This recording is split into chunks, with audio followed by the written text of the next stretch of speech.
Сайн байцгаана уу. За бүгдээр нь одоо өдрийн мэнд хүргэе. За намайг Сувтаа гэдэг. Би миний бизнес хөтөлбөрийн 2018 оны оролцогч байна. За би World Wine гэдгийг одоо монголчууд хамгийн сайн мэддэг ноён улиралын компани маркетингийн албаны даргаар ажилладаг. За тэгээд товчхондоо ол юм байна. Гол нь би яг юу хийдэг вэ гэхээр гол нь болохоор дарсны соёлыг, дарсны мэдлэгийг нь Монгол түгээхэд оролцдог гол юм ажилтай. Яг одоо өөрийнхөө ажлыг ингээд зөвөрлөж ярих юм бол монголчууд яг дарсыг яаж хэрэглэх ёстой юм, дарсны соёлыг нь бол Монгол түгээхэд те мэдлэг мэдээлэл өгөхөд бол голчилж ажилладаг байгаа. За Моника Нацгийн талаар би бол урд нь мэдчихсэн 2010 оноос эхэлж бол би мэдсэн 2010 онд ном гарсан шүү дээ. Тэ. Тэгээд ер нь бол яг уу сар болгон сардаа нэг удаа ингээд номын дэлгүүр ороод шинэ номууд яаж гарсан байна, тэ шинэ номнуудын талаар ер нь бол аль болох үзхийг боддог. Тэгээд нэг 2010 оны намар би ингээд номын дэлгүүр орсон чинь Моникагийн ном байсан. Тэгээ би сэтгэлдээ уншсан л та энэ номуудыг. Тэрнээс өмнө бол би нэг орчуулгын хүний хөгжлийн талаар орчуулгын номуудыг бол нэлээд бас уншдаг байсан. За тэгээд нэг удаа орсон чинь яг Моника Бацхийн бэрхшээл ба боломж гэдэг ном байсан. Гэхдээ атлих нь сэтгэлдээ уншчихад бол маш энгийн хэрнээ тэр хүмүүсийн сэтгэл бол нэлээд өндөр байсан. Тэгээд гарч иглаад уншихад бол яг ингээд шууд ингээд уран зохиолын ном шиг ингээд гөлөд ингээд уншаад шууд ингээд тэр нь ингээд орхоор тийм гоё бичсэн байсан. Тэгээд яг л бидний монголчуудад тохиолдож байгаа тий тэрийг нь биднэрт яг ингээд хуваалцж байгаагүй тэр номыг уншихад яг бидний одоо өмнөгийн нийгэмд бид нар тулгараад байгаа тэр асуултыг яг л миний үдээс хараа одоо өөртөө чи ярьж байгаа шиг тий миний үдээс хараад ярилцж байгаа юм шиг харилцаж байгаа юм шиг тэгж бичигдсэн байсан. Тэгээд вау энэ Монгол хүн бас ийм номыг бичдэм байж гэж би үнэхээр гайхажсэн. Тэгээд амьдралын дасгалжуулагч гэж яг юу юм бэ гэдэг. За миний хувьд бол хамгийн том шалтгаан бол яг ингээд 10 жил төгсөөд тэг сургуульд ороод тэрний дараа ч яг ер нь бол миний багын бодлол бол за өөрийн гэсэн бизнестэй санхүүгийн эрхчлөлөнд хүрэх юм хүсэлтэй байдаг гэсэн.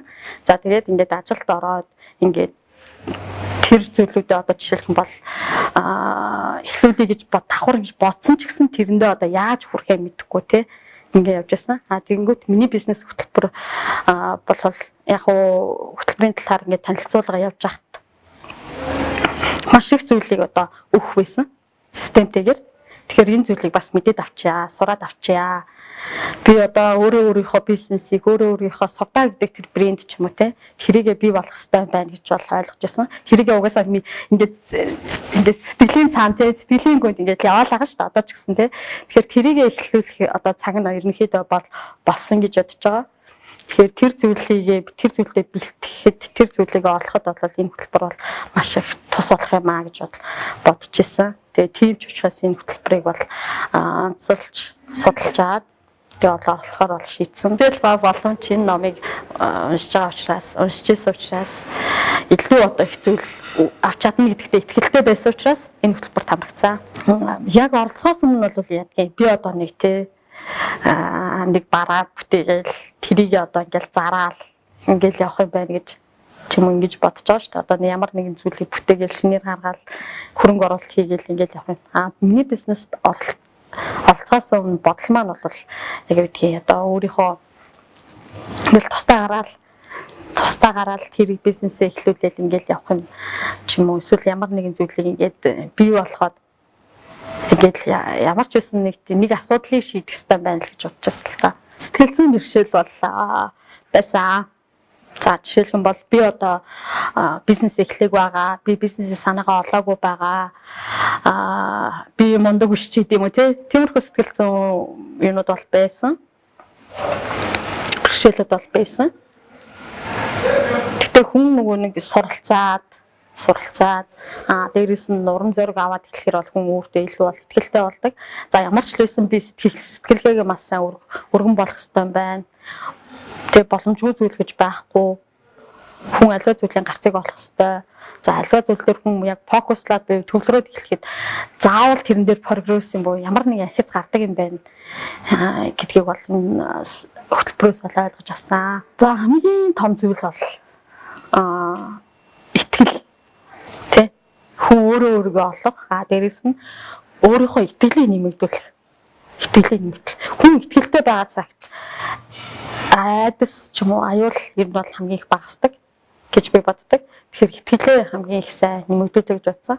Нөгөө тэгвэр яг одоо тодорхой асуудлыг тодорхой бизнесээ бол яг ямар гараанаас эхлээд тэрийг яаж хөгжүүлээд ямар үр дүнд хүрэх юм бэ? Тэр системтэй тэр арга барилыг бол энэ хөтөлбөрөөс бол суралцъя гэж бодсон. За энэ ч нэстэ нэлээ үнэхээр яг нөгөө хүн яг ингээд хөтөлбөрт орохын өмнө яг ингээд шийдвэрээ гаргаад тэгээд за яг ингээд бүртгүүлэхэд бол яг энэ яг эргэж боддсон юм бэлээ. Юу вэ ч одоо ягаад ийм их өндөр төлбөр төлөөд ингээд суух болох вэ гэд хүн өөрөөсөө ингээд бас ингээд асууд юм бэлээ. Тэгээд мэдээж энд бол эргэлзээнгүй Моникагийн ур чадвар тэ үнэхээр амьдралын тасгалжуулалт тэ бид нар тасгалжуулалтын тэр туршлага нь бол мэдээж нөлөөсөн. Хоёрдугаар бид нар боловсролыг тэ хүний мэдж сурсан зүйлийг бол үнэлж сурах хэрэгтэй. Ялангуяа оюуны өмчийг бусдын оюуны хөдөлмөрийг бас маш сайн үнэлэх хэрэгтэй. Гуравдугаарт бол яаж юм бэ гэхээр би энэ зүйлээс сурч авсан зүйлээ би өөрөө хөгжүүлээд ажилдаа, амьдралдаа ахиц гаргаж чадна гэдэгтээ би бас итгэлтэй байсан. Тийм ч итгэлийг бол Моникагийн номууд, сургалтууд, лайвд бол өгдөгөө. Үнэхээр тэрэн дээр бид нэр баг зэрэг төлрөөд, баг зэрэг бишээ. Яг ингээд тодорхой төлөвлөгөө гаргаад, календар гаргаад, хөтөлбөрүүд гаргаад ингээд ажиллах юм бол үр дүнгүй заавал өгнө. Тэр нь одоо жишээлх юм бол юу үлээ би чи энийг чинь бас ингээд ажил хөдөлмөрөө хийгээд тэ энийг чинь бас тодорхой хугацаанд ингээд үнэлсэн байгаа шүү дээ. Ингээд цуглуулад цаг хугацааг туулаад ингээд цуглуулсан байгаа шүү дээ. Яг тэрийг ингээд зарцуулъя гэхээр одоо яг үнэхээр хэцүү байсан. Зүгээр ингээд 8-7 хоногийн яахын тулд би ингээд зүгээр ингээд мөнгө өгчөж штэ. Тэгэхээр энийг яаж одоо буцааж яаж нөгөө батуу ихчлуулах гэсэн байхгүй. Ингээд судаачи наатахаа штэ тий. Зүгээр нэг 5 сая төгрөг өгч ийн гэж бодож байна үгүй. Чи энийг биш дээ тий. Яаж би 25 сая төгрөг болгож болох вэ гэдэг тал дээр чи суралцах ёстой. Тий. Бизнесийг яаж хийх юм? Бизнесээ хийгээд эхлээд өөрийнхөө одоо асуудлыг шийдээд өөрийнхөө зүйлийг бүтээгээд эхлэх юм бол энэ мөнгө чинь бол тэрнээс одоо юу ч бишээ тэр бүтээгээд ингээ эхлэх юм бол юу ч бишээ. Тэгэхээр аливаа зүйлд бол яаж ийм вэ гэхээр хандлага гэж юм маш чухал тий. Би энийг энэ зүйлд хөтөлбөр зарцуулчаад энийгээ би юу болох юм? Эсвэл зүгээр ингээд ямар ч үн цэнэгүй болох уу, үн цэнтэй болох уу, эсвэл 25 байна уу, 2 тэрбум болох уу гэдэг зүйл зөвхөн надаас хамаарх учраас тийм учраас за би өөрөө хариуцлага хүлээе гэд ингээд орсон байгаа. Харьцуулж үзэхэд бол надад ингээд санагцсан. Илүү Монголд байгаа хөтөлбөрүүд би бүгдийг нь бол хэлж байгаа. Бишээ. Гэхдээ би болохоор хувь хүмүүний хувьд ч дээ энэ бол миний л бодол. Хувь хүмүүний хувьд бол би аль болох тийм богино хугацааны өндөр мэрэгсэн яг тухайн тэр мэрэгсэн хүмүүсийн сургалтанд бол аль болох хамрахыг хүсдэг. Яагаад вэ гэхээр тэр бол маш өндөр одоо жишээлх юм бол илүү ур чадвартай илүү одоо мэдээллийг маш богино хугацаанд бол хүргэж чаддаг. Яг нь нийтлэг сургалтууд ч юм уу тиймэрхүү сургалтууд бол тухайн хүндээ тухайн цаг үед илүү таалагдах байдлаар явагддаг. Энэ хөтөлбөрийн давуу тал нь юу гэхээр тухайн хүндээ илүү юм чадвар ч юм уу ур чадварыг ч юм уу эсвэл сэтгэлгээг нь маш сайн тэлж өгдөг учраас бидний асуудлыг яг яах юм бэ? Одоо нэг загас яаж барихыг нь илүү сайн зааж өгдөг учраас тэр талаараа илүү ялгаатай болов гэж би бодож байна. Ялгаатай гэж би бол харсан. Тэг яг нэг төлбөр төгөлөг хашинд бол хүнд яалтчгүй тийм айдас ч юм уу заавал юу илээ энэ ч одоо яагаад ингэж гинт юм шийдвэр гаргачлаа гэд би бас ингээл түрүүнийг хэлсэн шүү дээ. Яг тэгж бодсон. Тэгээд Батбаяр өвчтэй яриад бас Моникатай бас мессенжерээр бас харилцаад Тэгээд за би ингээд үнэхээр тий чи энийг өөрийгөө чи энийг чамаас өөрөөс чинь 100% хамаарах учраас тий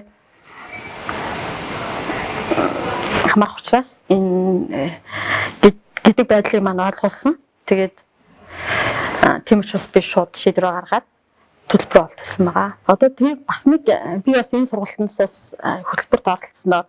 Бас нэг гоё юм нь өөрийнхөө мэдсэн зүйлийг хүмүүст өгье гэж бодож байгаа. Ялангуяа борлуулалт хуваарлт байныханд тэргүүн борооныханд дээрээс нь давхар арын албаны хүмүүстэй болохоор илүү урам зориг өгөх те. Хүн нөгөө нэг юм хүнээс бас урам зориг авдаг шүү дээ. Би ч гэсэн яг энэ хөтөлбөрөөс ямар урам зориг авсан бэ? Тэрийгээ ч гэсэн бас бусдаагаа хуваалцах гэж бодож байгаа. Зүүмээр уулзалт хий. Манайх ч яа тэгэхээр хөтөө орон нутгатаас олон салбаруудтай шүү дээ. Тэгэхээр тэднэртэйгээ бас зүүмээр уулзалт хийгээд бас эхний удаад ингэж үзье. Тэрний дараагаар одоо хөтөө орон нутгийнхаа гэрээтүүдтэйгээ бас хийж үзье гэд нэлээд олон бас хөтөлбөр дотоод бас ийм хөтөлбөрүүд бас толгойд орж ирээд байгаа. Тэ. Тийм төлөв тэрийг одоо цаасан дээр буулгаад хэрэгжүүлнэ. Би өөртөө бол нэгэнт би энэ салбарт олон жил ажилласан. Энэ туршлагаа бол энэ туршлага дээр үндэслэж ажил хийх ёстой байна, бизнесээ хийх ёстой байна гэдэг тийм хариултыг бол олж авсан. Тий. Тэгээ бас энийг чинь маш олон талаар ингээд тий хөгжүүлэх үнэхээр боломж байгаа. Тэрийг бас бат татгсан гэх юм уу?